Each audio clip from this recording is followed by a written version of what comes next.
Hi guys, and welcome to another video. I'm Nathan, or as I'm sure you know me by now as the Whisky Speaker. Now, I've been given privileged access to a preview of,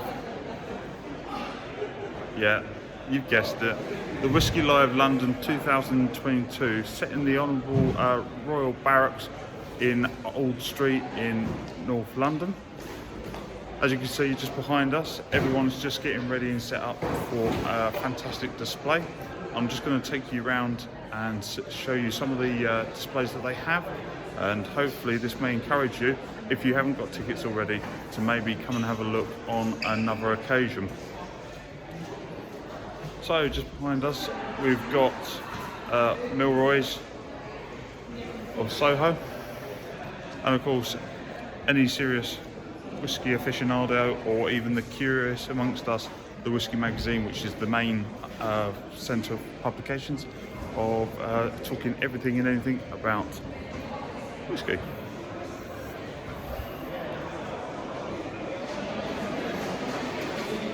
So as you can see, we've got loads and loads of displays. I'm just going to flip the camera and then walk and talk you through it as we go.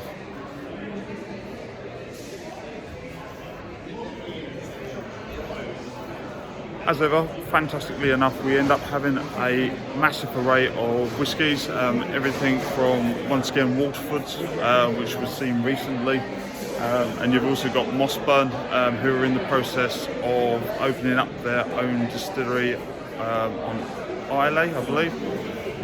We've also got Dutch whisky here, and also we've got independent bottlers as well, as you can see.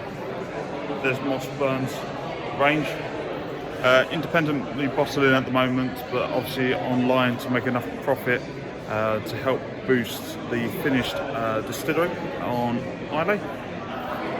And just in the background, fingers getting in the way there, you've got the Elixir distillery as well.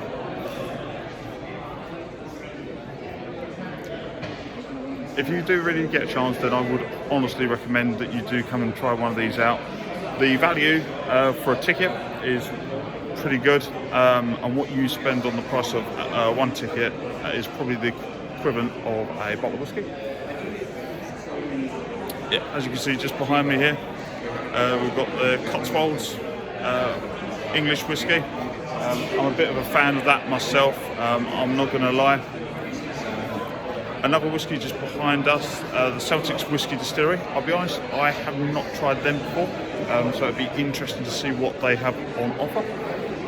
Then you've got Murray McDavid's, which currently occupies the old Colburn distillery in the Hull Space side. Who knows, in future, maybe one day that they might reopen that distillery with any luck, which would be lovely. Waterford's Irish, which obviously specialise in terroir, which is up for the hot dispute and debate at the moment. And then you've got Cask World Whisky Project. I have to be honest, once again, I've never tried it. So this is always the fun thing. You've always got something new, no matter how long you've been drinking whisky for, whether you're starting off new or whether you basically consider yourself a connoisseur, there's always something new. Hinch from Ireland.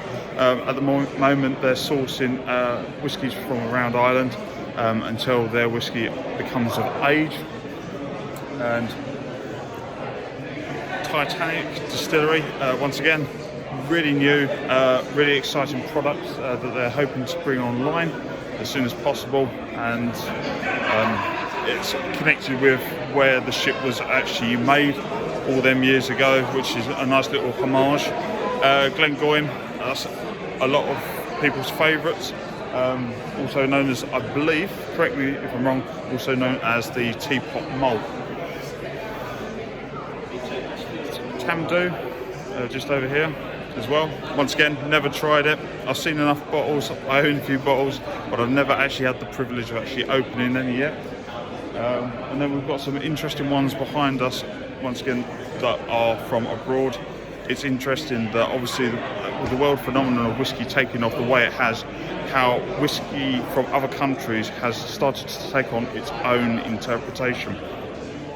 In the background as well, we've got Arran whisky, and they've recently opened up another distillery on the Isle of Arran to complement and make a more heavy, peatier malt. Although these guys, Arran, have been around since about 1995. Angus Dundee's Distillers selection there as well. Glencadam.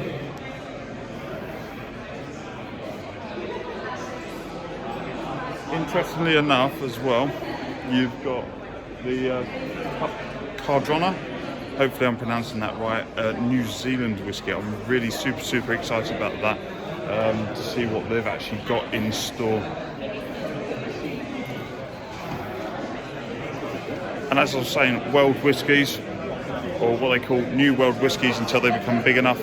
Obviously we have Indian whiskey, and we've also got the Australian Starwoods whiskey, which the humidity of what their whiskey matures in, the casks, it creates a really intense, bold flavour.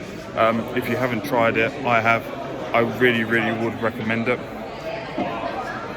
Cask World Whiskey Project, once again, you've got Starwood, you've also got blended whiskies from Mars' Distillery Japan. You've also got as well the Mast House, which is Kent's Copper Rivet Distillery, and they do a fantastic little selection there, which is their 3 core expressions, malt, grain and column still. On top of that as well, you've got the Celtics Whiskey Distillery, and they've got a fantastic selection. And that's kind of it.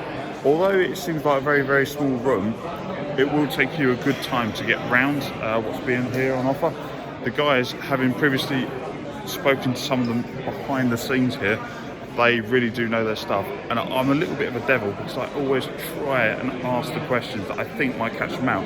But today, I have not been able to do that. So guys, if you get a chance, I really would recommend that you pop down to the London Live Whiskey Show. If not this year, then next year, because it's definitely value for money. Okay, that's me for now, but I might try a few stands later on with a 30-second challenge to see why they can explain how their whiskies set them apart from the rest of the world. Bye for now.